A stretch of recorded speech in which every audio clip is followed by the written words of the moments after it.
All right, what is up, everyone? Welcome to the Football Chatbox. My name is Ryan, and we are live for the Game Week 9 FPL podcast. We got a very interesting thumbnail on screen as well. But let me introduce my team. So today I'm joined with my co-host Karan, and to be honest, Ayon, at this point I should just call you another co-host as well. You're part of the furniture now. Welcome, yeah, especially this week after kind of the humiliation. My Indeed. team's up.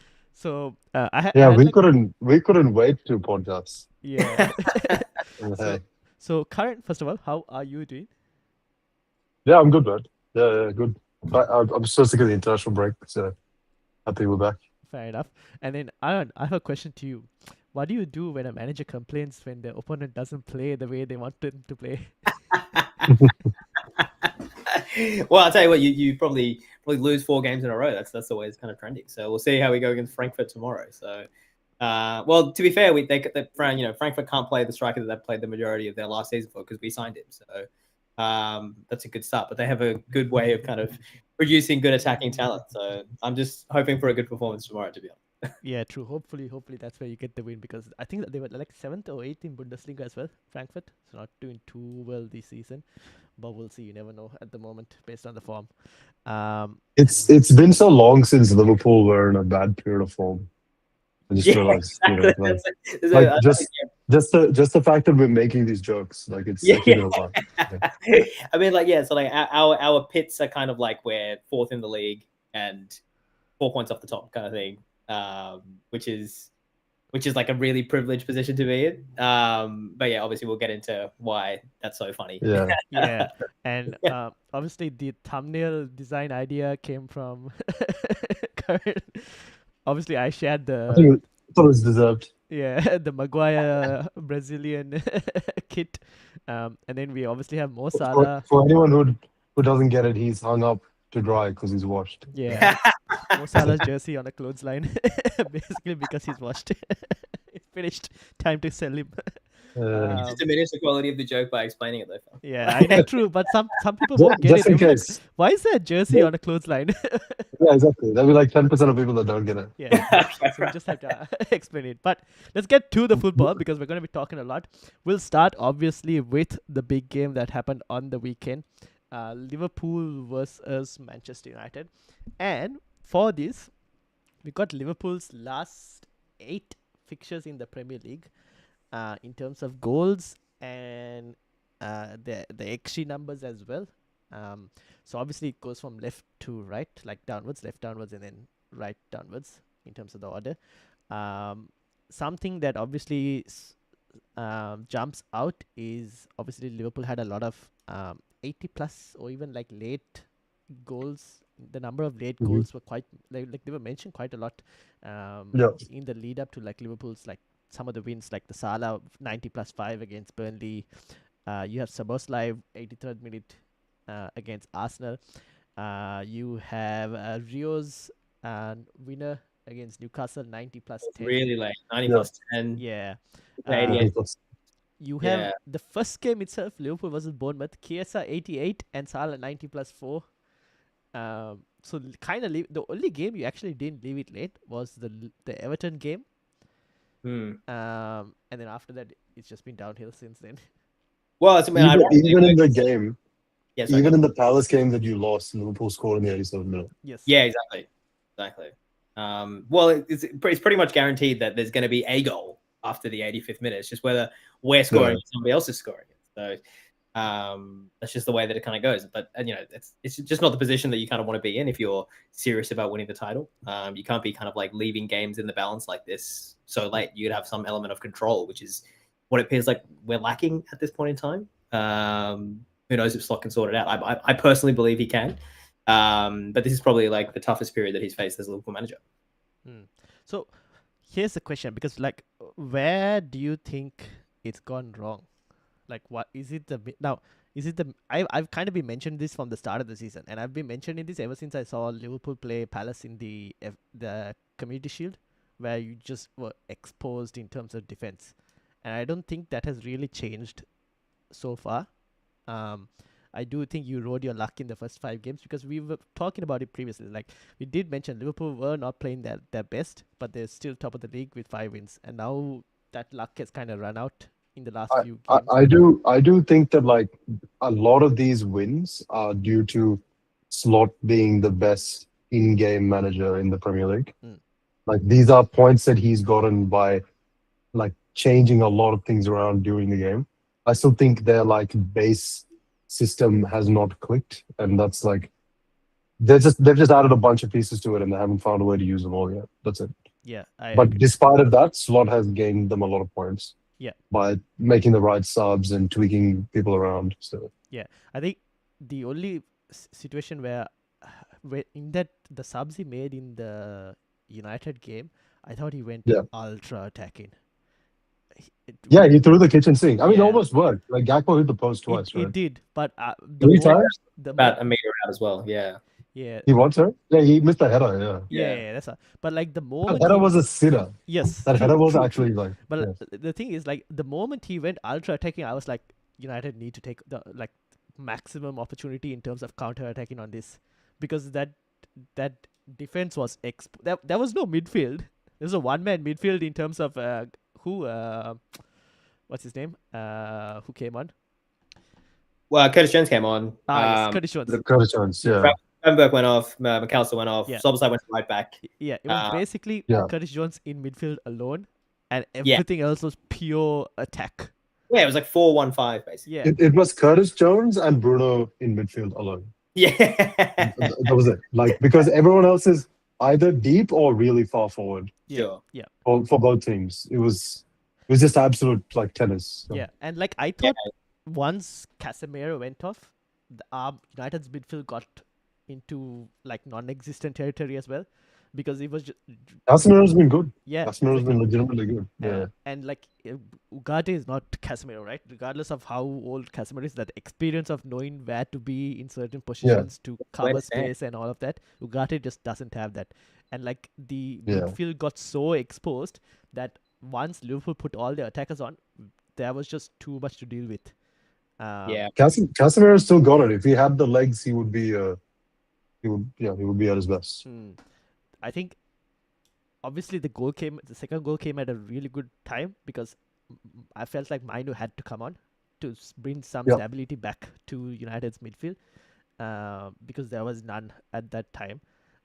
It's just fortunate that it ended up as soon as they scored the goal, then the midfield stability came back with Ugarte and Mainu as a pairing, where they can hold the ball and all, and then after that Gakpo came very close again. I thought Cunha was amazing. Cunha is a baller. Taking off the ball, basically. Yeah, exactly. Like, he's so strong on the ball. Like you can't get him off the ball. Incredible.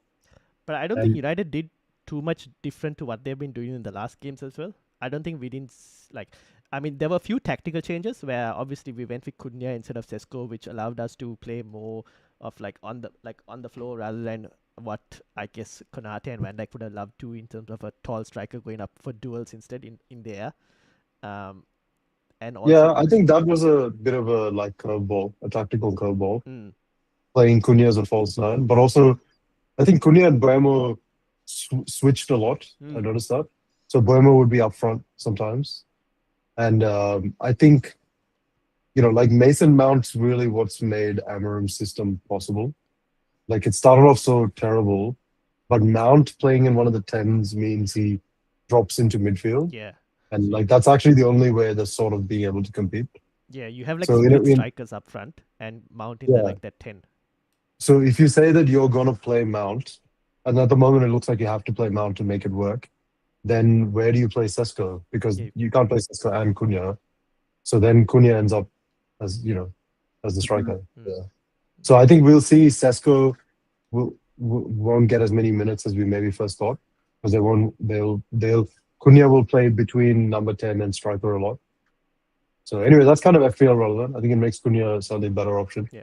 I think Sesko will get games once Mbeumo and Ahmad go for like AFCON. Yeah, of course. Yeah. Yes. But before that, like it's going to be this thing. But now from... Oh shit, we're going to lose the whole right side. Yeah, the entire right flank is gone.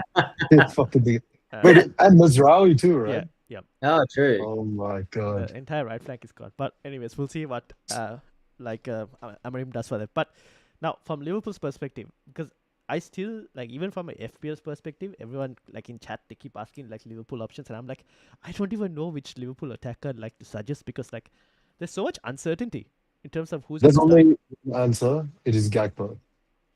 I think Is it so. though? But like There's only one answer. I already pre-prepared this answer before I'm coming on the spot. Like, I'm so sure of it. No, because think about it. Like, Salah is semi out of form and expensive. Salah's fine. He's just expensive, right? But Isaac hasn't really found his feet. So fine, you slowly blood him in. Ekitike is raring to go, so you have to give him minutes. So that means Isaac and Ekitike are not options. Here's as cover.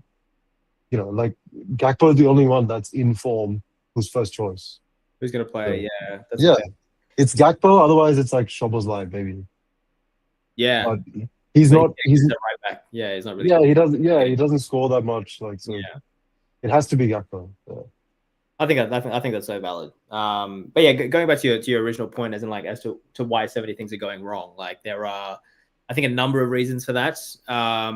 First and foremost, I think we just didn't if we want to play the same system that we did last year, we just didn't replace the players that we needed to do that. So just basic stuff in terms of progression. Like Trent was the greatest ball progressor probably in European/world football, right? In terms of like just genuine cheat code. Like if you want to play out from the back, give him the ball and he will find a pass to somebody, Diaz on the left wing, or he'll curl some outside of the bullshit pass to Salah or something like that, just to kind of like get us out of trouble. And that's how we progress the ball. And also Robertson as well, very, very good at progressing the ball, not necessarily through progressive passing, but in terms of just running with the ball, very, very efficient at just dragging us up the pitch. So now we can't obviously have players, I guess like Kirkus is almost like Robertson light, but we're not trying to use him as much in that kind of situation.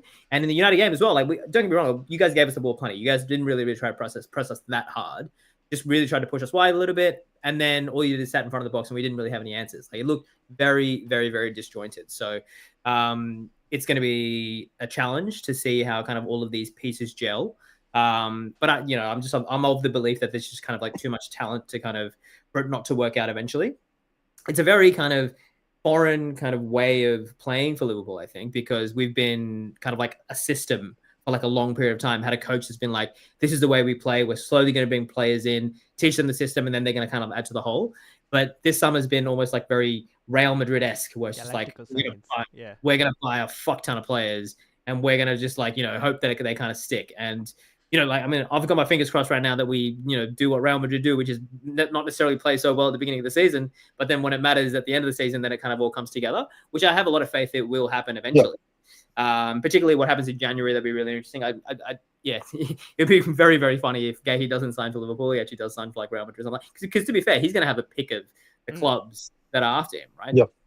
So, and obviously, if he can sign a free contract, then he can get a massive boost in wages, and whoever can kind of pay him the most. So that'll be kind of cool to see as well. On the Salah thing, like it's just like the main reason I wanted to kind of get these kind of like XG charts up right now is like these are probably not too dissimilar from what we were doing last season in terms of like chances created. Maybe we were conceding a little bit less because that midfield was a little bit more balanced. We'll talk about McAllister maybe a little bit later and how he's not performing to the levels that he probably should be. But Salah was just like the guy last season, right? And like you guys have watched him play, like his floor is incredibly low, right? Like when we talk about like over a 90-minute period, like he'll do some really stupid things, he'll have bad touches. But then last year he was just like, yeah, give me 2 chances, I'll give you a goal and an assist, right? Yep. With that kind of missing, how much does he really offer you, right? And I think the United game was one of his worst performances that I've ever seen him play. Just like simple stuff. He was just kind of giving the ball away. Like when the ball went out to him, he'd just like miscontrol it and go out for a throw in or something like that. Or he'd put in a cross and he'd just go straight to Maguire's head or whatever it is. Is it fatigue? Is it attributable? So I don't think it's fatigue because I think physically, I think he's just like one of the greatest like conditioned athletes that we've ever seen in the Premier League, right? Like bar Ronaldo, have you seen a guy that's been like this, like in his like kind of like conditioned or like past 30, 31 or 32? Honestly, is it age? I don't think it's age. Honestly, I think it's grief. Grief. Honestly, I think it's grief. So I've been in a position where I've lost a friend of mine and I couldn't even brush my teeth let alone put a ball in the back of the net kind of situation, right? You would be so surprised at like just like how to be fact it was just happening in so many facets of my life where I was like, I thought I was glitching, and that's where I kind of really see with Salah now. It's just that the simple, well, like, because like, obviously like such fine margins in football, right? A touch goes bad, you know, you don't put the slightest amount of spin on a ball and it doesn't go into the top corner. That's kind of what we're seeing now. The difference between Salah from the end of last season, or maybe just like, you know, top middle of last season to kind of now, is just that slight difference in quality where it really matters. Because he's getting into plenty of good positions to put big balls in, right? He's really receiving that ball on the right side, taking his man on. It's just that final bit of execution really isn't there. But you would really hope that obviously with the money that we've spent, that the players that are able to be around him in that situation are able to kind of like overperform on the expected metrics that they're kind of producing, right? Which is just not what we're seeing at this present time. So you think it's because he's lost his friend and teammate? I honestly think that would be my greatest. Okay. Yeah, that makes sense. Yeah. That's what it is. Like, look, you know, hopefully you guys haven't experienced anything like that, but when it happened to me, like I was playing table tennis once with my friends. I could not make I couldn't even like just lollipop the ball in. Like I was just missing. I was like, what the hell is going on, right? And it's just like the way that it was kind of explained to me. It's just like grief is like a stone. You will never get rid of that stone in your life. Just over time, you will get used to carrying that stone with you. So right now, it's just weighing really, really heavy on these guys, I think. But yeah, it will just that chance where he had on the like he was like near the near post and he hits Le Mans rushed him. I've never seen him like bluff a chance like that. Yeah, exactly. Like, I mean, there's one in the Chelsea game, but like he was getting closed down by Cucurella, fair enough. But he was open, like super open. He was open this one, and he missed it by like a long way. Like probably like half a goal width. Right? And even his choice of shot was kind of weird. Yeah, he was kind of like on the back foot. He's like, didn't want to use like his like side foot. Like it really wasn't himself. Would you? Like he would normally try to like jink to the left a little bit or something. Yeah, like exactly. Here's the thing. Would you put that down to obviously last season he was the guy, right? So he got the ball more, which means you can like it's kind of like the more chances you get, you at least iron like mistakes out as well because you get the volume is so high. Whereas now he's like you're getting like small opportunities because the ball doesn't come to you more often, so you have to make those small opportunities also count. And sure, but how many chances did Salah spurn in the box last season? Right? You see what I mean? Honestly, it's like so the things that he would spurn would be like out on the wing where he's just like he tries like a 1v1 doesn't quite come off, or he tries like a ridiculous pass with the outside of the foot and doesn't come off, right? But in the box he was very clinical. Right?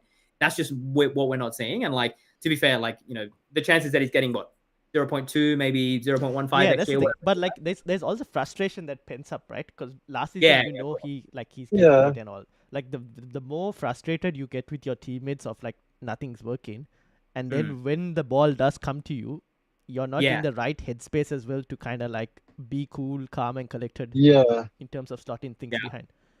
No, for sure. But to be honest, he's getting chances. He's getting not the same volume as last season. Yeah, no, I agree. His utilization is down. Yeah. And he's getting less chances, but he's both getting less chances and he's doing less with them. So it's like really compounded, which is why he's gone from like amazing to bad. Like yes. Well, because like you know, as I said before, like he's never been like a super high floor player, right? There's always been like massive flaws in his game. But when you obviously remove just like the highlights from that, all you have left is the bad stuff, which is kind of what we're seeing right now. But he's always been like an efficient player, right? Like he like makes good decisions for the most part. Yeah, exactly. I mean, there was the nice half turn that he received the ball on the halfway line before getting the post in the first half, right? That was a really nice pass. Oh, that was an assist. Actually, exactly. That was a really nice pass for him into Gakpo. Really well paced. Great first touch from Gakpo. Unfortunately, just hits the post. But those kind of things are forgotten because it's not a goal, right? So it's you kind of gloss over those moments and you see the bad side of things, like that chance that he missed in front of Le Mans. The one a switchboard comes to him and he just kind of like lets the ball dribble out from underneath his foot. That's what sticks with me the most. Like out of all of those things as a result of that. But he's been like a streaky player, I think, his whole career, probably. I say streaky, but like in terms of like he's never had like been like Thierry Henry, where it's like you pick the ball at him and he's just kind of like, it's going to be glued to his foot or something like that, right? It's just whether he can kind of turn it around now. And like all of our signings, to be fair, like, yes, they've been bought to complement Salah in this present season, but they've also been bought for life after Salah, right? So sure. we have to see how Slot kind of figures it out to make it work with him right now. Honestly, I think some time on the bench might be decent for him. I'd probably be, I would be surprised if he plays against Frankfurt. But he's probably had conversations with Slot about how he's feeling right now as well. Just like the options that we have to replace him in terms of like Chiesa playing on the right side Chiesa has been incredible when you think about his minutes. Yeah, I thought when he came on, it was trouble. Record, right? Yeah, he scored like 3 goals and 2. He created that chance as well, right, for Gakpo, basically. Well, Vert slides him in on the right side, and then and he pings it across. Yeah, exactly. That was the assist. He was the assist. He got the assist. Yeah, exactly. He got the assist for that too. And yeah, he's been really clutch for us this season. So I would like to see him start tomorrow. I just think, just get Salah out of the spotlight a little bit, I think, for now. But obviously taking him out of the spotlight also puts him back into the spotlight, because it's like, why are you taking more him out? pressure on the manager as well. Yeah, exactly. So it's almost like a lose-lose for Slot in this kind of situation. But I mean, losing 4 games in a row is probably not kind of where he saw himself at this present time, or at any stage, to be honest. Like for any Big Six team, if you lose 4 games in a row, like that's a big deal, right? So we'll have to see how it kind of pans out, but really need that W tomorrow. All right, we will see what happens. There's in the chat, I think they're mentioning like Salah, because he's no longer the focal point of the attack, which is why he's not getting as much. And then there's a question from Freddie of like, does Frimpong take Salah's spot? Because he did more than Salah in the few minutes that he was on. I think Frimpong created the chance that Gakpo missed. Yeah, he did. And overall, the shape looked a lot better when Frimpong was on. Yeah. And I think when he goes to AFCON, he will.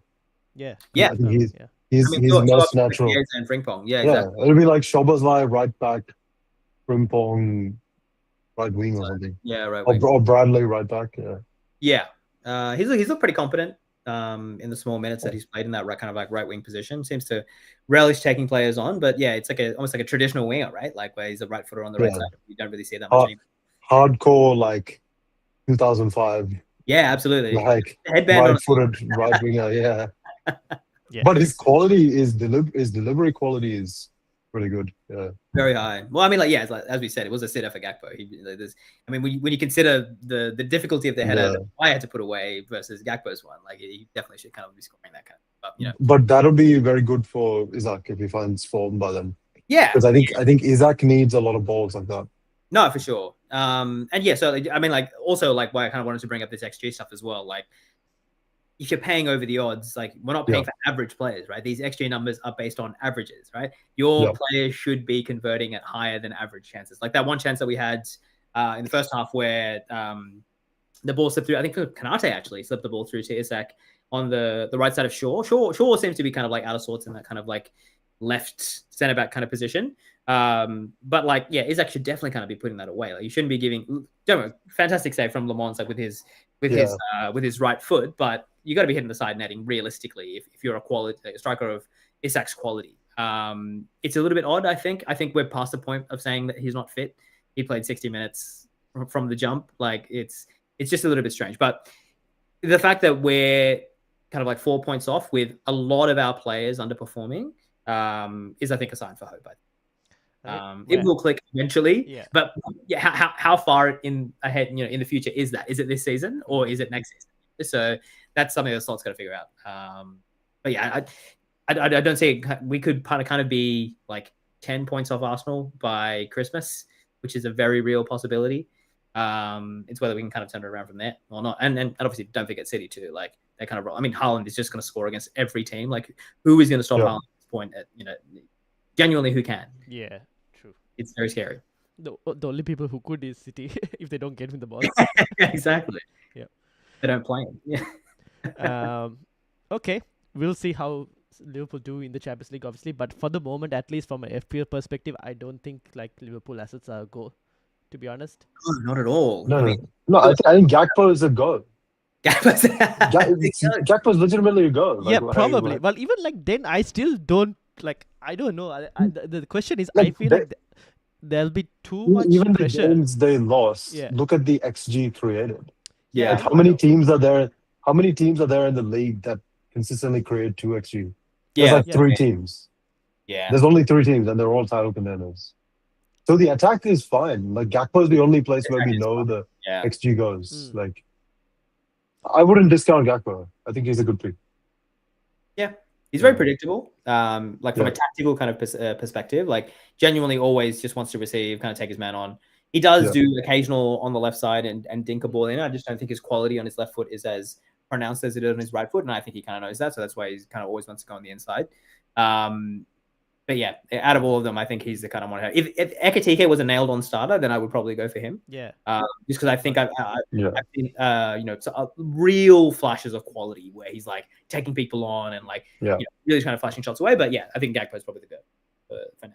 Yep. And when the play goes over to the right, Gakpo becomes a striker. Yeah, absolutely. Which is such in, a valuable lesson to learn for any wide player. Like, you're not going to score a goal by standing on the touchline. Yeah. Like, as soon as you get into that final third and your opposite winger's got the ball, you become that second striker. You attack that back post like it owes you money. Yep. Yeah. All right, we will move over to the fixtures. But before we go to the fixtures, I think I've got a fixture ticker as well of the upcoming set of from game week 8 to 16. 16 is when we get like the 5 free transfers as well. Now, obviously, we are speaking about Liverpool because they've got Frankfurt this week. Then they followed that with Brentford, Aston Villa, Real Madrid, and Manchester City before the international break. So still a very tricky run. Brentford, I mean, I would have said Brentford would have been an easy one, but they've been getting some wins recently, so you never know. I don't think Brentford is. Yeah, and then you got Aston Villa at home, Madrid at home, City away. Big set of fixtures. Arsenal, on the other hand, obviously they've beaten Atletico Madrid. They got Palace, which is probably the hard one, but then after that it's 3 away fixtures actually: Burnley, Slavia Prague, and Sunderland. So pretty decent fixture set for Arsenal at least at the moment. Palace is probably the one that's going to be tricky because you never know what will appear. But Arsenal, sorry, Ryan. I was just going to say that I think Arsenal can legitimately win any game.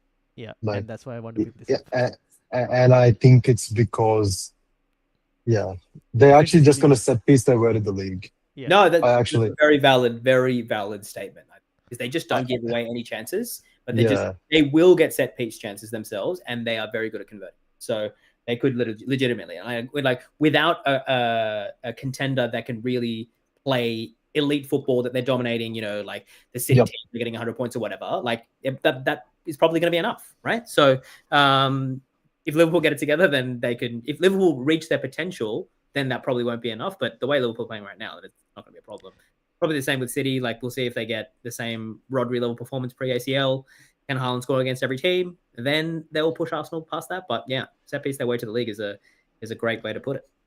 That's exactly right. I think if no team is a super dominant possession team, this Arsenal strategy is going to win by default. Yeah.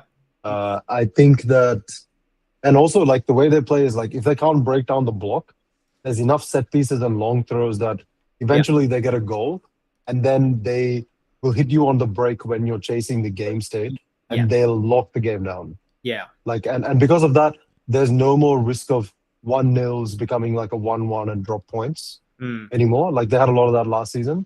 Absolutely. So they're far more likely to turn the 1-0s into 2-0s and 3-0s. So I really think it's going to win the league. So that's why I want to add this as well. I just added this quickly because this is like the clean sheet projections, and it shows they're like from game week 8 till 19, they've got at least a 40% chance of keeping a clean sheet in almost every game. Like the highest out of any team. Yeah. So given point, right? Elite defense. Like that game week at 13. Yeah. 13. Who did they've been the best defense in. They've been the best defense in Europe for like 3 seasons now. Yeah. Yeah. Oh, they're playing Chelsea. Okay, interesting. I mean, compared to all the fixtures, that's the only hard one they have, because they played all the harder fixtures, right? They've played all the big teams. Yeah, they played Liverpool away, City away, United away. Yeah. That's they haven't played Chelsea yet though. Oh, that's that 30% one, right? Okay. Yeah, that's the one. Yeah, and then so they're backloading all of their home fixtures against like the big teams, which is will be interesting. At pretty scary. Liverpool's attack, we've mentioned like still disjointed, but they're still projected to be the most attacking team till game week 19. Yeah. Yeah, I mean, like to Karan's point as well, like which teams are kind of like getting the XG numbers that they're kind of putting up. I think I saw something recently which is like we've scored 3 goals from 10 XG in our last 4 games, right? Which is just severe underperformance, particularly considering the quality that we should have at our disposal. But yeah, chance creation hasn't really been a problem for us. It's just kind of like whether we kind of put them away. But you know, games aren't won on expectation; they're won on goals. Yeah, fair enough. All right, Karan, do you want to explain to us this one? This is so these are each team's attack and defense strengths from the first 8 game weeks of data. I am trying to remember if this is projected goals conceded versus an average opponent. Oh yeah. So it's like a XG. It's like a projected XG measure that is weighted by the difficulty of the opponent, right? So it's basically, and this is the expectation from really the most efficient betting markets in the world. So these guys get it right pretty often. So anyway, let's just pick it like sort of directionally. Like you can. It basically lines up with what you showed before. Yeah. Okay. And it's the same data. Yeah. But like look how. So the teams in look how much better Arsenal is than everyone else in defending. Yeah, true. Like this is that say 0.8? Yes, that's 0.9. Yeah. So versus an average opponent in a neutral venue, Arsenal don't even concede 1 goal. Yeah. Okay, so it's like that's the XG differential on the right. So the rightmost corner, like the x-axis is the XG they concede. The y-axis is the XG they create. Like. Oh, okay. Yeah. So that's XG created and conceded, not differential. Yeah. Oh, but isn't like that list on the right hand side? So they have a +1 XG differential per game versus an average. Oh yes. Yes. That's what I'm kind of getting at. Exactly. Yeah, and you can obviously, like we said, like they just shut teams out and they can create high quality chances, whether it's from corners or set pieces or from quality players. Yeah. So basically, to sum it up, target the left quarter, the left quadrant at the bottom, and get everyone on the right quadrant. So like that's actually huge. Like for them to be expected to win by 1 goal against anyone in the Premier League on average on a given day, that's pretty ridiculous. Yeah. I think Pep Centurions or something like that were like a +1.5 XG differential over there. Throughout the entire season, which is just ridiculous. Even when Liverpool won the league in 1920, I think we had less than that, +1.42. But yeah, exactly. Like I mean, like over an entire season, if you're able to maintain that, like you should. And Ryan, I don't know if you remember, my United prediction was 6th, and they are 6th so far. Once you adjust for difficulty. So, all right, we'll see. United are 2 points behind Liverpool. Yeah. If you've beaten the Brentford game, we could be sitting here next week with United ahead of Liverpool in the table. United have played four of the traditional top 4. Yeah. So, we'll see. Too early to count our chickens. Yeah. All right. I'm Ruben Amorim's biggest fan. Don't look at my comment history. I said it from day one. I said he needs to get sacked, and he still needs to kind of prove that he deserves the job. This is his first back-to-back win in the Premier League. Yeah, right? that's true. I'll definitely give credit where credit is due. Yeah. Shout out to United, the brother from United, Stan. Like he's almost there to cutting his hair. At this point, he's just got to get braids. Get some braids. Cultural appropriation. Put it to the side. Let's just be proud. All right. Oh, this is a lot of high scoring. Look at this. Yes, fixtures for game week 9. Obviously, Chelsea are the highest projected at 2.08. I kind of have to question that a bit because I think Sunderland will cause problems for every team at the moment. They should have probably scored against you guys at the beginning, but then you guys controlled the game a little bit afterwards. Yeah.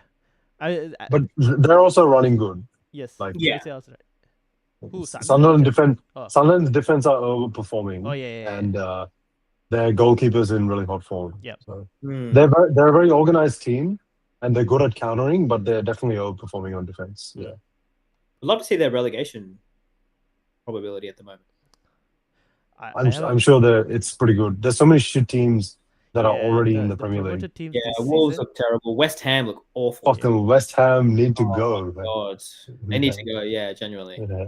the promoted teams this season, maybe apart from Burnley, or even including No. Burnley, are generally better than the last couple of years of promoted teams. Yeah, because I mean the last I 2 think years, Burnley's pretty bad. all 3 teams have gone straight back down. Yeah, they are significantly worse compared to the other two, but Yeah. like in terms of overall quality from past promoted teams, I think they're not too bad actually. Like Leeds are pretty good. Yeah. I mean, Sunderland have taken the spotlight because of their results, but Leeds have probably had better underlying data. Yeah, I think so. Yeah. But Leeds will go nowhere with Calvert-Lewin as their striker. Yeah, as we absolutely not. Yes. Absolutely not. Yeah. They need to sign a striker because then exactly. So we'll start with Leeds because they play West Ham. Yeah. Clean sheet percentage 37%. I mean, I'm not surprised. West Ham looked atrocious today. Like it was today, right? Yesterday. Yeah. It was like yesterday. Because I had Paqueta, so I was like kind of checking in on the game. Yeah. Sure. And they absolutely created nothing. They didn't do anything. Like Paqueta was playing striker, but like completely ineffective. Never got him the ball. It's not. Yeah. They played some like guy who gave some guy a debut in midfield who never played before. It's insane. I mean, XG stats 0.35 versus 2. At home. At home. Yeah. Nice. Nuno, man, what a job he's got to do. Jesus. Yeah. Not looking good for West Ham, and I don't think it's going to improve this week as well. I think Leeds at Ellen Road are always a tough team to play against, especially this Leeds team at the moment. Speaking of Nuno, like this, do you want to jump to the Forest game? Yeah. Okay. So I've got this. What is happening, guys? Like, right, what is this? So I got this from. So basically, this shows Ange versus Dyche and has like Defcon also added to it. Now, from a football perspective, you can take it as, when you play for Ange, your defenders are unlikely to have any defensive contributions. Because they're not defending. But your opponents are very likely to have a lot of defensive contributions. Yeah. Whereas when you're playing for Dyche, it's the complete opposite. Makes sense. So I guess you could say Dyche is more like, maybe if they fired Nuno, they should have probably gone for Dyche first. It's in a weird way, it's kind of nice to see that the Premier League, which is the highest level of football, still has like this level of like unsophisticated operators. Yeah. Like because if you look at what happened here, they fired Nuno, hired Ange, and then immediately fired Dyche, and like there's no world in which this is a competent set of decisions. Yeah. Well, I mean, Marinakis is like a movie villain. Like he's I don't know what he is. Yeah. It's so entertaining. Yeah. It is entertaining. Yeah. Like either hiring Ange was a terrible decision or firing him was a terrible decision. And so either way, it's just always atrocious. It could be both, right? But both those things could be true. I was just really hoping that Mourinho would get the Forest job. Just like Mourinho clashing with Marinakis, just Hollywood written all over it. Hollywood. Yeah. Send the Amazon crew now. Yeah. If they wrote this, Hollywood would throw it away because it just too unbelievable. It's not real, But like, so do you think they're too good to get relegated, right? I think so. They spent that's just too much quality. Yeah. Regardless of who the coach is, there's too much quality. Yeah, I mean, especially like Dyche ball is somewhat relevant to Nuno ball, or at least how they were successful last season. Yeah. It should be pretty much like, hey lads, screw what that guy did for 39 days. Let's go back to what we did before. Yeah. It should, like if they'd gone from Nuno to Dyche, it would have all made so much sense. Yeah. Right. But like, I just think like just atmospherically it was just toxic from the beginning, right? Because technically Nuno didn't actually do anything wrong to be axed in the first place. He just didn't get along with the sporting director, right? So how do you convince that set of players that this guy deserves to go and you need to listen to this new guy who's going to try to teach you to play a completely different style? And like the stalwarts of that team, like notably Chris Wood, like spent a lot of time on the bench because he doesn't press anyone, and that's one hand front. So with Dyche, we're just going to be like, all right, Chris, you'll be way more often than the opponent's box. All right, you'll be in the team from the jump. Yeah. Have you seen that old? Have you guys seen that old Ian Wright video? Yes. Where he's like, The way he sees his own teacher. He's like, I thought you. Yeah, have you seen that? Yeah, have you seen that? I saw somebody make that joke, but Ian Wright was like Chris Wood, and then Sean Dyche is back, Yeah. and then he's like, oh, I thought you was dead, Mr. Dyche. Incredible. It's so fucking funny. Yeah. Hey, Ryan, when we get a little bit more budget on this show, we need like a Yeah. live meme like artist to just like get these things up on the screen. Unbelievable. Have like a stream. Jamie, pull that shit up. Yeah. Amazing. All right. Amazing. If you want us to help get more budget, please do like and subscribe. Yeah. So Forest are playing West Ham. Sorry. So yeah, let's go into Forest because Forest are playing. Forest are playing Bournemouth. Bournemouth away. Not an easy Yeah. game for Dyche, to be honest. Let's be honest. They're gonna get spanked. Yeah.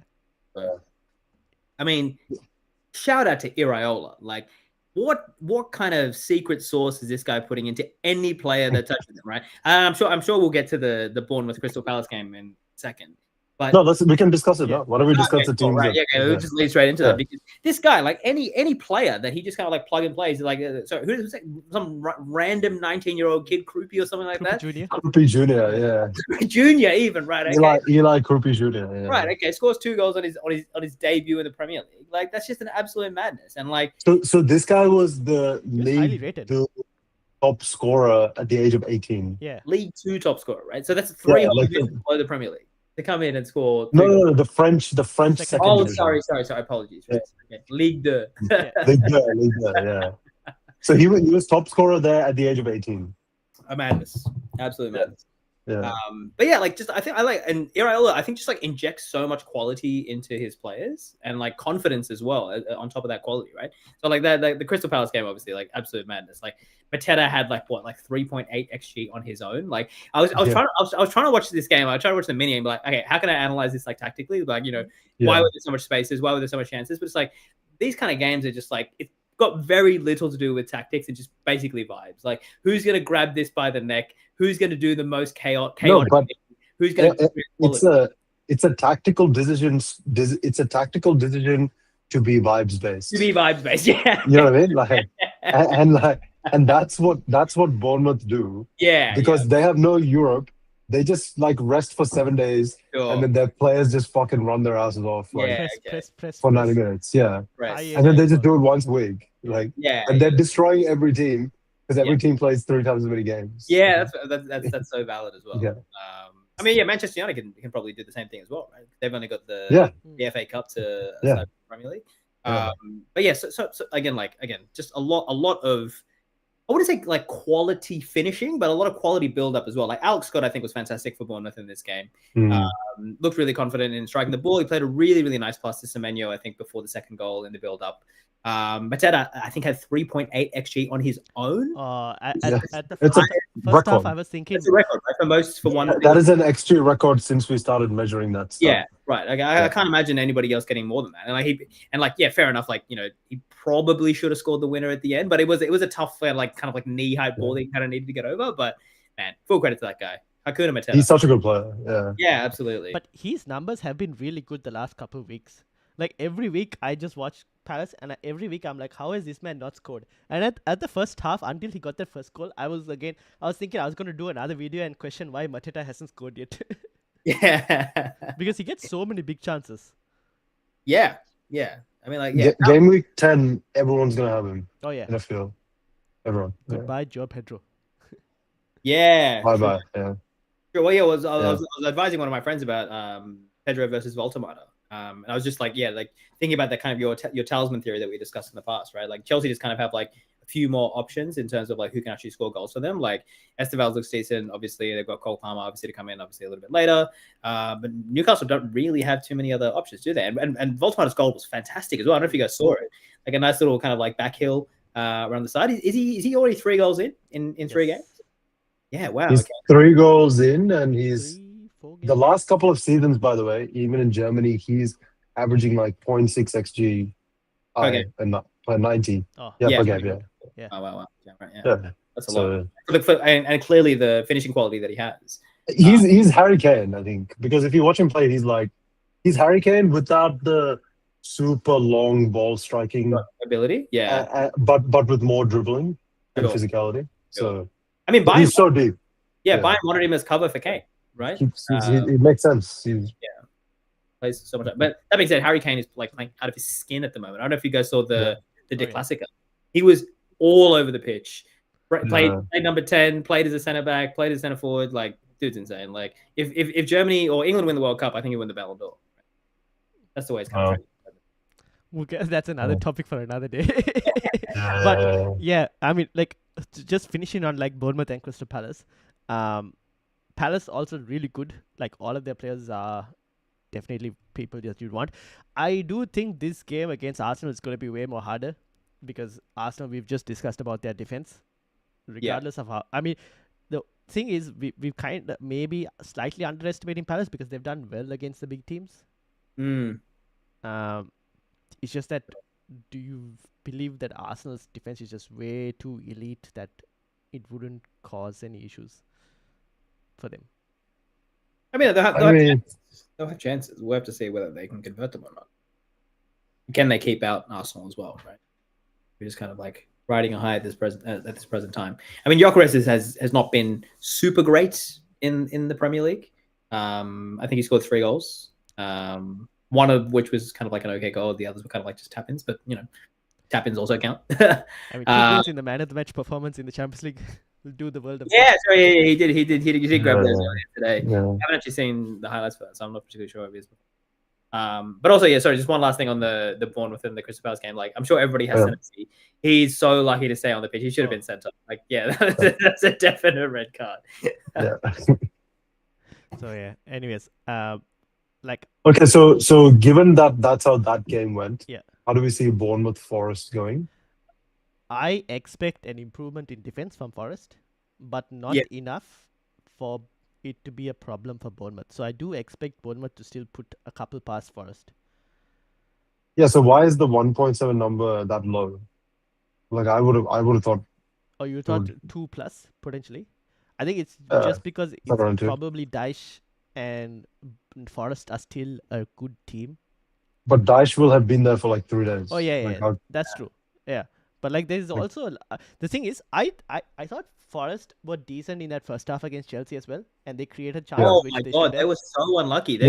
Chelsea defense is sloppy, very sloppy. Yeah. So I mean, I wouldn't be surprised if Bournemouth don't keep a clean sheet in this game as well, because the quality is there with Forest. It's just that because it's Bournemouth at home, and it's a much more narrow pitch as well. So yeah, this stadium is like 11,000 capacity or something like that. Is that right? It's a really tiny stadium. Yeah, but that's why Semenyo does better. Has more capacity than their entire stadium, which is madness. I probably. Wait, what? So it's a skinnier pitch? I didn't know. Yeah, this. it's a more narrow pitch. Yeah. Which is why Semenyo tends to do better at home because he's more closer to the goal compared to let's say. You're 100% correct in this. So there's actually no set dimensions of pitch within the Premier League. It's a range. So you can be, I think it's anywhere from 95 to 108 yards or meters. You have to correct me on the units, and like 60 to 68 yards or meters wide. So this is a famous thing as well. When Spurs were under Pochettino under White Hart Lane, they were really, really good at White Hart Lane because they wanted to press teams. There just wasn't any room for them to escape. And then when they had to go to Wembley, which is a much larger pitch, they really struggled. So it's like 4 meters on either side makes a pretty big difference. Yeah, of course. 4 meters is quite a lot, actually. This is why Old Trafford is wide, because we used to have wingers who could exploit the width. Oh right, yeah. And Amorim probably just wants the narrow and then crowd the They can technically make the pitch smaller if they wanted to, which would be safe. Would be a super safe thing at Old Trafford because like the steep incline on the edges. Oh, that incline is super dangerous. Yeah. Anyways, we're going off track, but like it's a much more narrow pitch at Bournemouth, which is why Semenyo tends to do better at home. Away because he's more high pressing, wins the ball high closer to goal. Can just like. I think he's a captaincy shot, right? This week. Yeah. He's a captaincy shot because Haaland's away to Villa. Not that it seems to matter that much, but not that it seems. Villa do seem to be finding some rhythm. Yeah, I mean they were terrible to start the beginning of the season, right? They hadn't scored a goal in their first like 5 or 6 games. I mean, honestly, they deserve to lose against Spurs. Like Vicario I know this because I have Vicario on a field. But they scored some good goals. That second goal was picturesque in terms of 3 different. Is the second one the Rodgers goal? No, Yeah, not the first yeah. time. Where it was like this very, is very nice Prima, pass out to the side, super clean Yeah. touch, and very good finish. He's a very good ball striker. Sam is like never compare anyone to Kane. Sam's a Spurs fan. You know. No, of course. Sam, I was shouting him out for Ballon d'Or, brother. Come on, man. But like yeah. So I mean, I expect Bournemouth to do well in this game and win. I don't know if they'll keep a clean sheet. To be honest, but yeah. Evan Nilsson's still injured for a little bit, so Krupi will probably get 60-70 minutes. Yep. It's just that he'll only become an option if Evan Nilsson is out for a longer time, which we don't know. Yeah, but he's definitely getting 70 minutes in this game. Yeah. All right, let's go. We spoke about Walter. So Newcastle versus Fulham. Newcastle at home. Generally at home they're way better than away. So assume them. I would expect them to do well in this game. But I would only probably look at like Walter from an FPL. Is Wissa training yet? Didn't he do his ACL? Yeah, he's still injured, I think. Wissa did his. He was. Wissa did his ACL. So he has a long-term injury, I think. Yeah. He was supposed to be out for until the next international break. Holy shit! Maybe it's not ACL. I didn't know this. Yeah. So, Walter. The speculation that it's ACL. Yeah. Right. Oh no, it's not true. It's a posterior cruciate ligament. Oh, sorry. Okay, right there you go. Not anterior, posterior. Few weeks to 9 months. What the fuck? That's as bad as ACL. Yeah, it could be. 7 weeks, according to Sam. 7 weeks. Okay, wow. So this Voltemade is just he's the guy on nailed. Yeah. Have him on. Yeah, he seems like a very kind of like moments player as well. Like I was watching the first half of the game. He's a good fucking player. Yeah. Yeah. Who did they play last week? Sorry. Brighton. Right, yeah.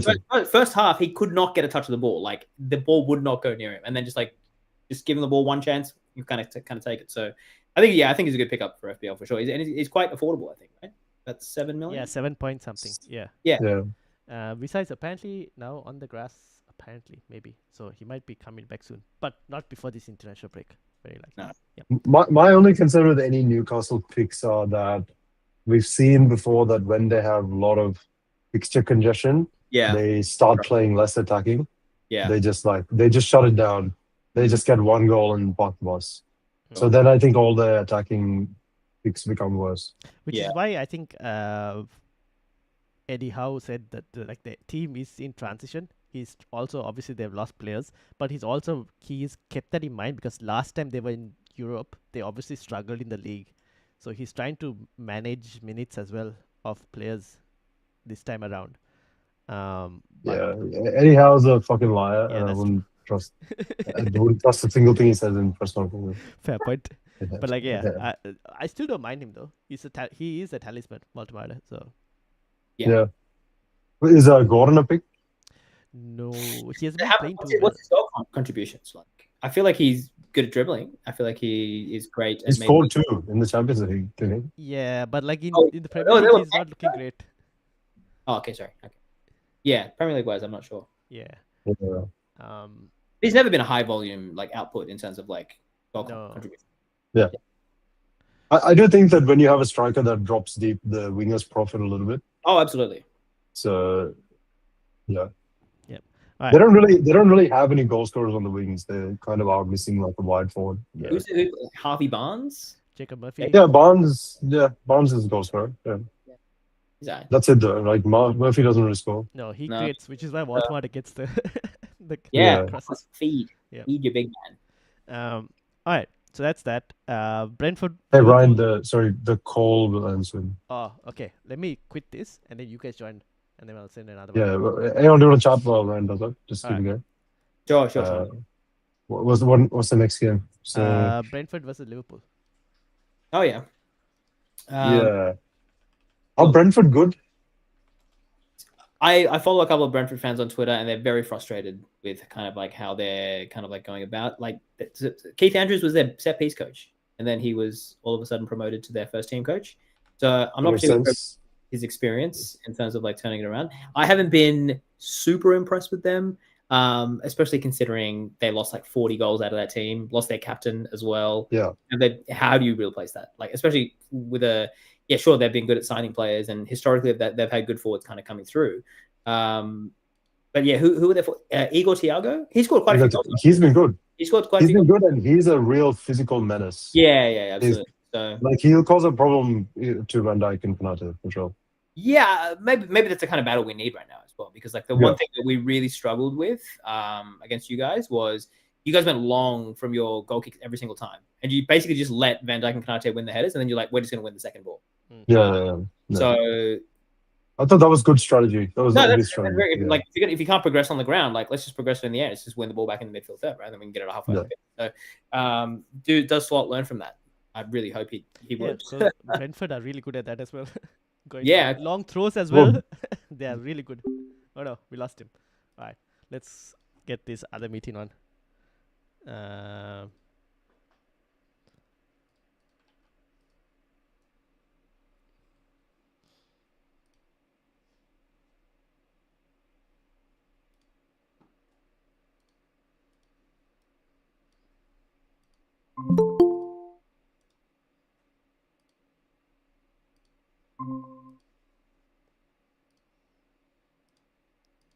All right, we're back. Yeah, we're back. Yes. However, my camera's slightly adjusted. Technical difficulties. Yep. I think we're okay now. Potentially. Cool. Why is my camera like, for some reason?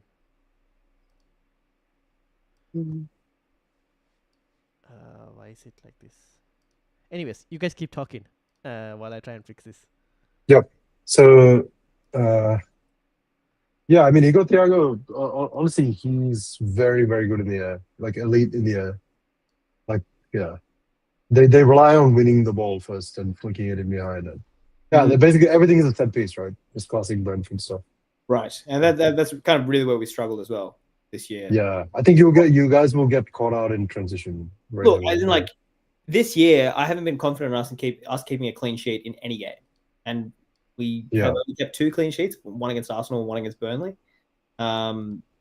It's just right. We're just way too open at this present time. There's no balance in our team. I think you're guilty of Van Dijk being too good last year. Yeah, and absolutely. and the team they're built around him just bailing them out, right? Yeah, absolutely. I mean, it's like that's not sustainable, right? No, not at all. And same going forward as well with Salah, right? Like we can't bank on him like doing exactly what he did last year, which is just one of the greatest Premier League seasons of all time. So it's an odd mix. Slot probably doesn't know whose best team is at the moment either. Few players not playing to their level. He was really good at getting a tune out of players that hadn't performed as well. Thinking Gakpo, thinking Diaz, thinking Gravenberch last year.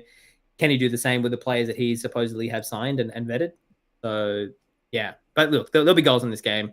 I would back both teams to score for sure. It's just whether who's on the end of the 85th minute this time. Is it us who actually finally get back on the train? Is it going to happen to us again? Okay, we'll see. Man City versus Aston Villa. City, obviously, Haaland is on some incredible form. Was it like 26 goal contributions in 13 games? That was before this morning's Champions League fixture. That's well, including that's including internationals. Yeah, internationals as well. International, he's playing against like many, stat party against. Well, like, you get like European countries. Like 5 goals. Yeah. His stat let's not include international. Let's not include international. Okay, so I think he's still like 13. He's still good. Yeah. You saw it this morning or just one this morning? Situation with Rodri's fitness. I do not know. Was he on the bench today? No, he wasn't. But I will confirm that right now for you. So he didn't start the game. No. So it looks like Rico Lewis, Nico Gonzalez, and Bernardo Silva played in midfield. Yep. He didn't come on at all. No, he wasn't available. So have finally fixed their ability to play without Rodri? Is Villarreal away the greatest test of that, Well, before this, what did they have? They had Everton at home. Yeah. I think we will get that test when they play against Liverpool in, let's say, Game 11 or something. See how strong that test is. Villa away. There's Bournemouth at home is the test, guys. Yeah, Yeah, absolutely. Bournemouth is home as a test.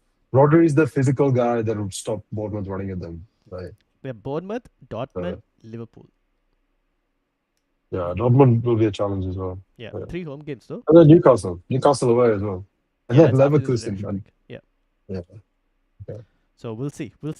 But at the moment, Haaland's just on some incredible form, and probably him. Yeah. I thought Phil Foden also played really well in the game against Everton. There were some passes that he made that were incredible. Villa have found a bit of form, but they also still tend to concede a few chances, and I think City can exploit that. Yeah, I mean, give Haaland one sniff at the goal, man. Yep. Probably find the back of the net. Phil Foden's is a box-to-box midfielder now. Yeah, That has changed his kind of role. found a role Yeah. for him as a CM. Yeah. But yeah, that's basically all I have to mention about this game. Yeah, back Haaland to score. Yeah, but yeah, to your point, yeah, Karan, you don't fancy captaining Haaland? I think he's the default option. Sure. Yeah. But are there better options? Default. Semenyo is a good option. Well, I just look at some of these teams that have like 2 projected XG. But who do you Yeah, go fair for? enough. That's the thing. So I don't know, Chelsea doesn't have any obvious candidates, but like Saka's Yeah, but it's probably Palace. as good or higher than Haaland. Yeah, and then I think Semenyo is also like a decent shot. That's it. All right. Yeah. Wolves, Burnley, not going to really touch about this.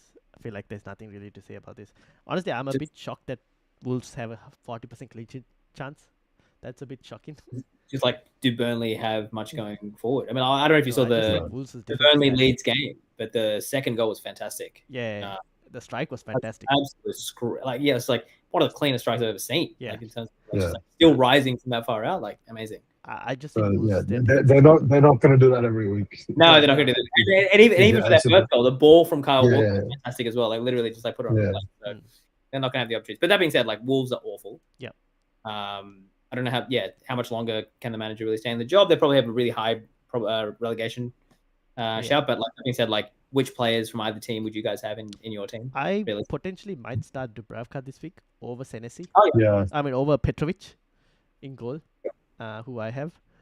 Just because I think Burnley's chances of keeping a clean sheet are probably slightly higher than potentially Bournemouth's, would you say? Okay. Yeah. I mean, I like, know the odds here don't say so, but I don't know. No, I don't know. So So you think but like, Bournemouth at home. So you Yeah. think Forest? I will play Petrovic over Dubravka. Yeah. oh, interesting. I have Vicario Yeah. and Dubravka. I think for me, Dubravka makes more sense than he does for you. Yeah, probably. It's just that I think Forest could get something, but you don't think. No. Okay. They've just gone through 3 coaches in like Yeah, fair enough. A new manager bounce. Yeah, that's the thing. And that new manager replicates the former Yeah, manager. but- They could amplify that bounce, but Bournemouth Yeah. are a very bouncy team themselves. Fair enough. All right. I'll consider it again. But nothing else to add on this game. Chelsea versus Sunderland. Now, yesterday I was counting Joe Pedro's shots. He's in the last 7 games. Joe Pedro has had 3 shots, none on target. He's a bad number 9. Brilliant number 10, but an extremely bad number 9. Number 10, bad number 9. Um, Chelsea, yes. He's a great central defensive midfielder. He's Got that dog in him. No, he's actually like he's quite good to watch. He very obviously wants to like play in a number 9 and then run in himself and receive the ball back. Yes. Yeah. So he needs like a number 9 that can hold it up and pass and do all the shit. Sure. And Chelsea just like they have like fucking Mark Gui and shit. Yeah. Because Delap is injured.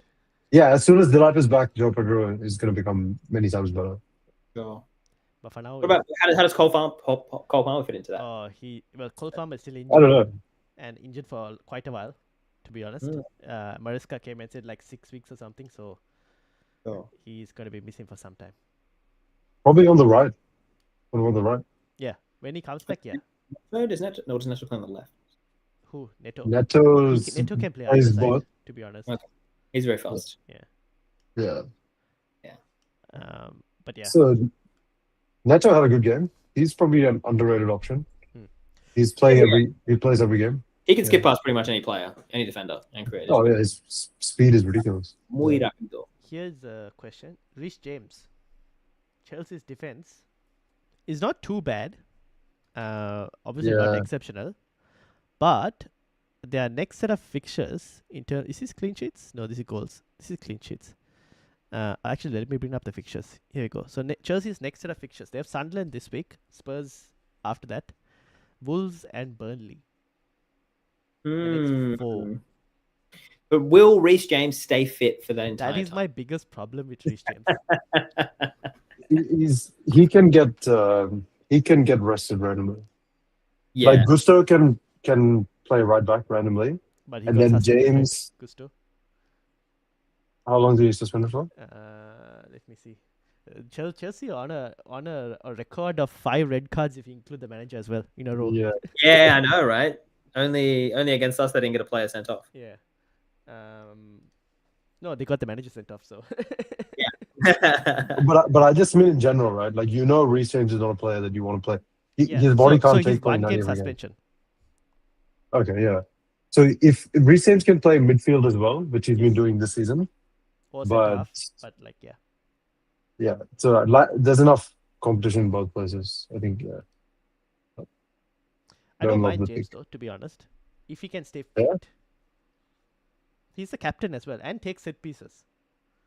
Yeah, really deadly on that right side, just delivering a really, really quality ball in, right? How much is he? 5.4. He's not cheap either, right? No, he's not cheap. That's the- That I would agree. Yeah. Yeah. Not like a lock, right? So it's big like play. when you compare that to like a Palace defense going forward from like game week 10, then you go like, Like a Timber is only 0.4 more. Like, yeah. You can That's easily one of the defense. best picks in the game. Yeah. Like, why would you? You know what I mean? Like, it's not even close to me. Yep, fair enough. Yeah. Yeah, Chelsea, nothing else to add. Like, Chelsea, like we just said, like Forest could have been 2-0 up against Chelsea. yeah, true. Their defense is not elite. No. They were getting walkthrough actually. Yeah. If Enzo is fit, would Enzo become an option? If Enzo was fit, he'd already be in my team. Okay, so that's a yes. I think the fixtures are great. He's talismanic as hell. I think with Palmer out, they got to get goals from somewhere. They're playing Andre Santos at number 10, which is horrible. So he's a number 6, right? He's a number 6. They play him at number 10 because there's nobody else. All right, so And if he's fit, he was killing that build up a lot. Yeah. So as soon as Enzo's fit, he's back. all right. United versus Man U, Brighton, yeah. Danny Yeah, Welbeck yeah. back at Old Trafford on some This is the hot kind of game streak that you of- guys lose. Yeah. This is the kind of game, even off like the massive high of just like beating your like fiercest rival, and then you come across and then Danny Welbeck just stabs you in the back. Yeah, that poor guy is not getting his haircut. Yeah. 5 is a ridiculous number. I'm sorry. He should have 5 done. isn't 7. Yeah. Very few teams do 5 often. Exactly. Just in a row. Yeah. Like, even across all comps, right? Like, 5 is 2 in a row. No, but I don't know. Like Brighton are a pretty physical midfield. Like I feel like they can dominate the midfield if they want to. who they got in there? Belieber, Ayari. Yeah, Baliba, Ayari, and He hasn't played well the last couple of games. He's been getting subbed as well quite often. his form is not good, Yeah. but like he's still physically much. Surely he's much more dominant than any of the United midfielders. True. But this is where I think the experience will have to come. Depends on who, like how United shape. If like the question is like which type of United you're going to get, like in terms of confidence and all. Because we know we'll take chances, but like it's more of like can we win the game? Yeah. So Minta is in form. Ruta has been playing at number 10 behind Welbeck. But I will add, I do think Sene Lamans has made a huge difference in terms of confidence in the back line. Right, this guy is ridiculously good. He's really good. I've seen 2 takes on the internet. Like some people are like, "Oh, United fans don't know what a real keeper is. This guy's just normal. He's just standard." Yeah. And the other take I've seen is like he's actually really good. And I'm more in the latter camp. He's made a lot of things look really simple. Yeah. The distribution's been really good. kicking with both feet. All the saves, he was in the right spot. Yeah, Like, absolutely. Onana was always in the wrong spot Wrong and spot. sometimes saved it. Bit Like, below floor. Lemons, yeah, Yeah. exactly. Yeah, exactly. I think, yeah, Karan, you posted that comment like before in the chat in terms of like, you know, how you guys have been like absolutely starved of a keeper who just doesn't throw his own net like every 2 games. So, I mean, like, you know, really small sample size, but very, very promising in terms of when life gives you lemons kind of situation. So you guys are drinking that lemonade. So. Yep, fine. enough. Is he an FPL pick, right? No, I still don't trust Manchester United's defense. Maybe if he was 4.5, I think 5 kind of kills it. Yeah. But no, I don't trust United's defense. United keeper ever going to be 4.5? No, 4. Yeah, but like team that finished 17th, it's, you know. No, he's not. Neither are any United defenders at the moment. Not until like they get a bit more consistent. Brighton, on the other hand, Danny Welbeck is getting goals, but honestly, his fitness is the one thing that will be the detriment to him becoming a pick. Isn't he 35 now? Yeah, but he's still hitting them in. It's just that it's not that he won't play games, it's that he won't play back-to-back 90 if they have a midweek fixture. More like yeah. He's 35. Holy shit. That guy. So, but he's still a quality player, to be honest. Yeah. So Brighton have signed 2 of the most promising young strikers in Europe. But that was a major part of the summer business was ensuring that their like striker stocks are topped up. But they kind of have like a bridging issue. Like you have Welbeck, who's 35, who's the only good serviceable striker. And then they have 2 strikers that are like 18 and 19. And then the guy in between, Joe Pedro, they sold. So they've got this issue of like, they need Welbeck to like stay good enough until one of these guys can get blooded in. So I wouldn't be surprised to see if like Simas or one of, I forgot the other guy's name, if one of them take the spot by the end of the season. Rutter? Oh, he's not. No, Kostulas. Stefanos Simas and Charalampos Kostulas. Okay. Yeah. Oh, yeah, Kostulas. Yeah, okay, there you go, right. Yeah. But not for now, at least. Yeah. Not for now, but yeah, I think we'll see that over the season. Yeah, fair enough. But anyway, to add to your point, now it's just Welbeck, right? Yeah. So he probably is a good pick for now. Yeah. Well, he'll play 60 minutes at least, right? In each game. 60, 70, yeah. Fair enough. And then the final game, Everton versus Spurs. But before we quickly go to that, here's a quick stat for you from Combe in the chat. Sean Dyche, his first game again as manager for Everton was a 1-0 win against Arsenal, I think. I do remember that. He also won his first game for Burnley versus Wolves. He drew his first game as manager for Watford, funnily against Burnley. But yeah, a new manager bounce. You never know. Bounce. Well, he's like back to basics, lads. Come on, 2 banks at 4. You know. Yeah, honestly. He was wearing shorts in his first training session, right? Everybody else is wearing track pants. Like, you know, like he's like definitely wants to get muddy. You know, that kind of manager. So keep it simple. Get to the ball first. Let's just get behind the ball, lads. You know, nice and easy. We'll scam a set piece of some sort somehow and just kind of get over the line. But I mean, against Bournemouth, who's like just gonna like press and harry you and stuff like that. Is that really gonna work? No, I think that's the way. I think the quality will. I think Bournemouth are just too good. I rate Areola as manager. Anyways, we've spoken about the game, but I thought I'll just mention that. All right. Oh, what did you say? Everton Spurs, right? Yeah, Everton Spurs. Is Spurs good? They're not, right? I don't know. I don't know. They've kind of gone under the radar. I've been following the other teams a lot. Yeah. Realist. I would probably think Everton have a good chance in this game, to be honest. They've got a lot of ballers, and Jack Grealish will be back as well for this one. My God. Ndiaye has been so good this season. Honestly, India is almost in the team of the season. Yeah, man. Holy shit. Like Calvert-Lewin, if he had a better striker in front of him, he will be doing way better. He should have returned in that City game if Beto could finish his chances. This is, I think if United hadn't signed players for those number 10 spots, under India is a perfect pick. Yeah. Like his work rate as well is insane. Yeah. He can play for like Man City. He had 11 defensive contributions in the first half. Wow. and the bar for midfielders is like 12. So he's just insane. But like, yeah, I think Everton will do well in this one. Spurs, I don't know, because like they look kind of out of place in some games. Like I don't know if Frank has still figured out what exactly to do in terms of like getting the attack ticking. Yeah, I mean the results are really mixed. Yeah. Good result. I mean, like they've played some. I mean, like obviously the Man City win is a big one. I mean, 3-0 against West Ham literally tells you nothing because that's good as that West Ham forfeiting against you. Doncaster drawing at home to Wolves.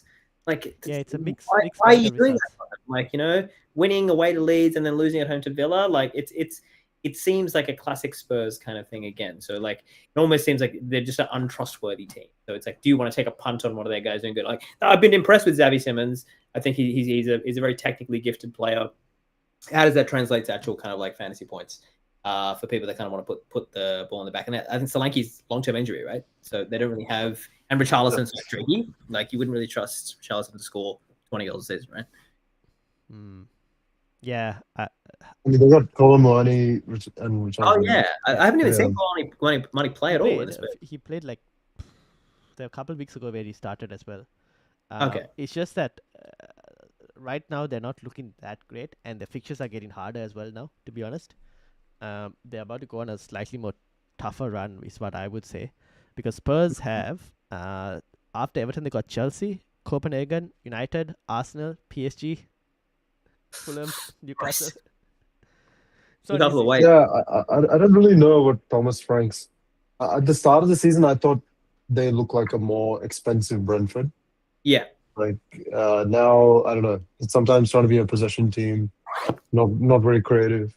But yeah, I don't know. Do you think Thomas? I think he's. I don't know. I really rate him as a coach. Yeah, so. I think it's also the Spurs are missing like key players like Solanke, Madison, Kulusevski. Those are some big names for them. Solanke has enough depth, right? Yeah. One of those options he can like between Tell, Richarlison, and Colomani. Like he's got enough. It's also the number 10. Yes, Xavi Simons is a good technical player, but at the moment I think I put him in the same situation as Wirtz, where they need time to get in, and they don't have that time. Like if Madison was fit, then he'll get that time to get in. Really wish Madison was fit. Kudus looks good. Yes. Yeah. But he's a very much a beat your man and cross kind of player. Yeah. He's been quite fruitful this season, right? Yeah, out of all the Spurs players, I think he's probably the one that I have had. You see, Son is trying to get a move to Milan. You see that? What? Son is like, I saw a rumor that Son is negotiating a loan deal with Milan over Christmas. Oh, there you go. From LA Galaxy, right? Or LAFC. Yeah, so he probably went to the US and he's like, I'm too good for this. I'm too good for this. He's got a hat trick already. He's definitely too good for it. And Milan is turning into a little bit of like a retirement club as well, like Modric kind of going. I think the Serie A in general is a little bit more retiring. Modric is 100 percentile in every single midfield style. It's incredible. All right, so yeah, that's the fixtures. All right, we'll wrap it up. In terms of teams, Karan, you're in the top 100k. 74 points. Vicario, Calafiori, Gabriel, Munoz. That defense is good except for Vicario. Semenyo, Bruno, Reinders, Paqueta, Haaland, Gyökeres, Joe Pedro. And then on the bench you have Dubravka, Minte, Anderson, and Senesi. I'm happy with my team. I wish I thought more about playing Dubravka. Like I kind of didn't think about it. I just thought without thinking, I was like, oh, Vicario. But I wish I had at least thought about it a little bit. The Spurs are not that good. But yeah, I'm pretty happy with my team. I think Calafiori is going to become a pain at some point. He got rested in the Champions League game today, which you could argue is a good thing for the league, but looks like Lewis Kelly's coming back into form. But he's so attacking Calafiori. It's insane how attacking. He's actually also the only way to break down some low blocks because he's the roaming like spare man. Yeah. Like he just moves around, combines everywhere, and he probably is one of the only profiles that can do that. So I think because of that, his protection's kind of... Sorry? I'm surprised not to see Gakpo on your team after you're the world's biggest Gakpo evangelist earlier. Don't worry, he has Reinders. If you were to have a Liverpool player, it'd be Gakpo. But yeah, at the moment, it doesn't seem kind of like likely that you could have a Liverpool. I wish I could just kick Paqueta the fuck out of my team. Like West Ham are so atrocious. Yeah, so now you have to care about West Ham. See, right? So, when so I was in a situation where I was because nobody had players from the West Ham Brentford game. Like it's very lowly owned. So any points that Paqueta got was like free points for my rank. And then he just never looked like getting more than 2 points. I'll tell you from owning West Ham players in the past, you should not watch West Ham games. Because those points will come.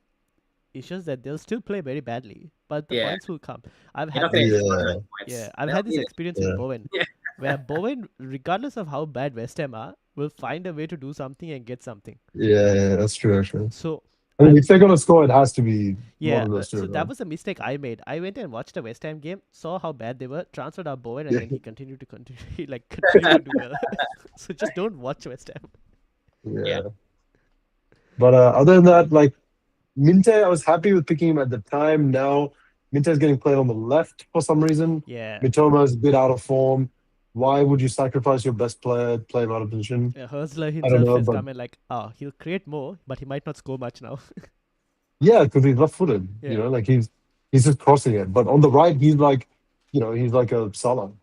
He just cuts in and shoots. Yeah. Reinders, but he plays 90. What about Reinders? Are you worried about him? Or? Reinders, man, he's just getting rested, right? Like he's like the sub was at 58 minutes. Yeah. He's getting rested because he's played so much. Yeah, I think he's a good pick. He'll get a goal. He'll get a goal or an assist every 3 to 4 games. That's what his expected data has shown throughout his career. That's what you expect. Yeah. Yeah, he didn't start. That's what he got at Milan as well. Yeah. Yeah, and that's pretty decent for 5.5. So I don't want to have to start him every week. Though. So I have 5 transfers.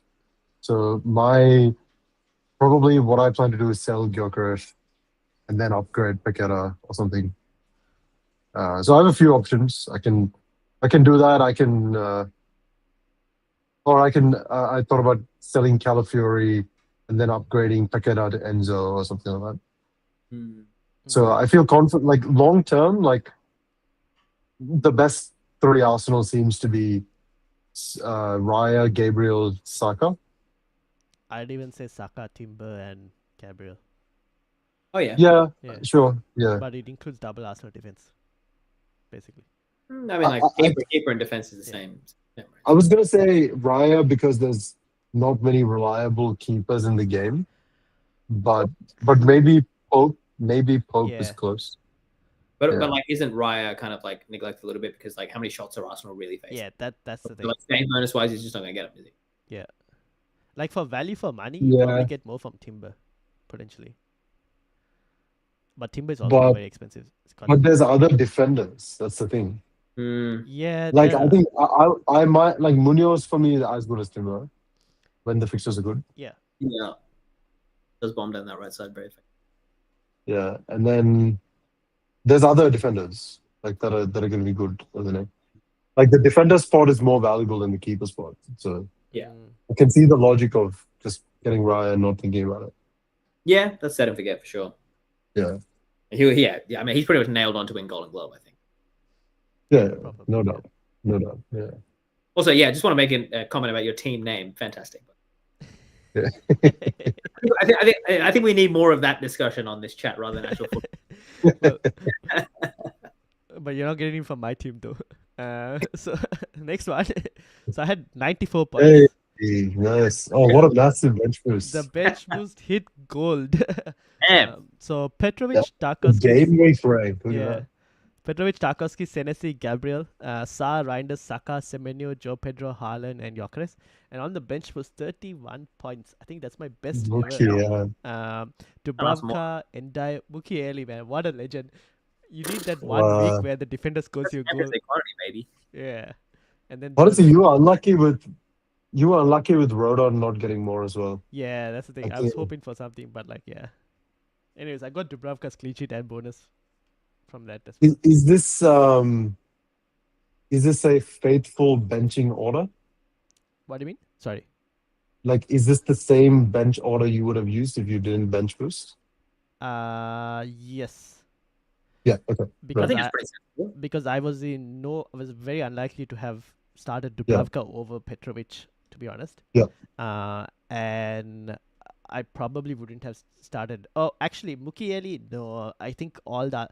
Maybe Mukiele over Tarkovsky could have been a discussion. Yeah. But I would have Who gone did Everton play? Tarkovsky has better DEFCON potential and Yeah. Who did Everton play? City. City. Oh, right. Yeah. That might have been the only potentially change Mm. like I would have thought about. But Even if you'd swapped it, like that still would have been a 17-point bench boost. like I would have had like Yeah. That's still pretty good, to be honest. Yeah, it is pretty good. Yeah. Yeah. I think anything more than like 10, 12. 13, 14. Yeah, from 4 players. It's good. Yeah, Yeah. on a single Yeah. game week as well. Yeah. That's the thing. Yeah. So I'm happy about it. So we'll see. Nice. Going Nice. up in the right directions. at the Where's moment. your rank at now? So I went from 3 million to 1.3 million. Oh, nice. Yeah. So last season I was doing I did really badly, Ayon, last season. Yep. I was like fucking 7 million to like the end. And then I had a rally and then I finished like 1.5 million or something. Oh, right? solid. But like that's like it's terrible, like considering the amount of energy I put into this game. Yeah, of course. And- But Now and, you're yeah. top 100k. yeah. Yeah, and I was streaming with Ryan, and then my girlfriend was watching me, and she was like, "Oh shit! Look, you have 7 million points." I was like, It's like, babe, no. "Yeah, No, look at yeah. the screen. Yeah, It's not a exactly. good thing. You're It's not a saying. good thing." Yeah. Yeah. He's like, "Oh, you always have the highest points." I'm like, Yeah. "No, So, it's not." okay. That's No, yeah, not how it right. works. Your team was really solid. But Oh, the yeah. team name, unfortunately, No, it's promotion. Yeah. not quite on the level of Joe Rodon experience. I have Rodon in my team though. That's what I'm saying. Like, exactly. He gave you a good experience on the bench boost, but not so much elsewhere. Yeah, I have to do self promotion. What to do? Yeah, fair enough. That being said, like, if we have a little bit more time, what's the best fantasy name that you guys have ever had? Oh, the only Ooh. other fantasy name I've used when I first started playing I used the Black Pearl. Okay. This was after What's a Black Pearl? Pirates of the Caribbean. Like Pirates of the Caribbean? Yeah. Right. Um, That's a No, relevant. but doesn't it have to be a pun of the player? That's what I'm saying. Like, there's got to be puns Yeah. in there. Like, puns are, I Yeah. think, relevant. What do you? Yeah, I mean, like, technically it does. but I never Like, thought about it. you're operating Yeah. on a pun like lovers kind of like level. No, I it's think it needs to be a it's pun. Hakunya Mateta. Acuna Mateta Yeah. is the one that I think Yeah. is a good one. Yeah, that was pretty good. Yeah, there's always good. I really wanted I'm in love with Sissoko, but it was just too long. Yeah. I just couldn't fit it in. So That's really good. yeah. I think There's Ruben Amorim job. Murder on Zidane's floor Yeah. yeah, those are would have usually. been great if you ever played the Premier League. I'm just having a look at the mini league to see if any of If my they have any good- managers have. Good names in there. Yeah. Oh shit. There's from FPL Sidenet Pete a song about Frimpong. Okay. That's one. I don't quite understand that one, but I like the flow of that. Yeah, I get it. A song about Frimpong. I get it. It's just the right. Yeah. Again, they're not doing puns, Karan. We're looking for puns where they don't exist. One Bisaka, two No, Bisaka. it is a pun, isn't it? A song about okay. I don't know. So then there's from Quinton FPL Amateurs of Us, one Bisaka, two Bisaka is another one. Okay. For better or worse. Oh yeah, that's Okay. good. Or Yeah. best or verse. I like Yeah. that one. Yeah. I can't find any. Now I'll have to go to the next page potentially. Kunya save Amarim. Can you save Amarim? Kunya save Amarim. Hey, man. That's one. Bit of expression on these puns. Yeah. Yeah. There are a few others as well. Some are like Life is Eze. Life is Eze. Yeah. Okay. Yeah. It's gonna get messy. Yeah. Classic. Some decent ones. Decent one. Yeah. I'll tell you what, next time we come back with doing a little bit of research on what a good name could be, at least for next season, perhaps. Fair enough. Or can you change it mid-season? You can change it mid-season. You can. Yeah. Okay, sure. Yeah. All right. That's when you know your team's not doing well, when you're Yeah. changing your name. Yep. Yeah. Yeah, that's what you're focusing on. Yeah. All right, we will end it here. Thank you all for watching. It's been a long one. I think we've gone for today. But thank you all for those who've been watching, and shout out to Karan and Ayon as well. This will be available on Spotify, Apple Podcasts, and all of that as well. So if you're listening on there, do leave us a 5-star review. Hit the follow as well on there. Any final words before we end? No? Going for me. I think I got a flight because a Liverpool fan this week, especially from 2 Man United fans. So appreciate that we could actually keep the discussion football related rather than just like, your team. Yeah, I tried to put a tiny bit of banter at the start, and then after that we went into this thing. Yep. I think the thumbnail did enough. Yeah, absolutely. Yeah, absolutely. Yep. That's fantastic. All right, that is it. Thank you all for watching. Hit the like, hit the subscribe, and we'll see you all later. Yeah. Ciao, guys.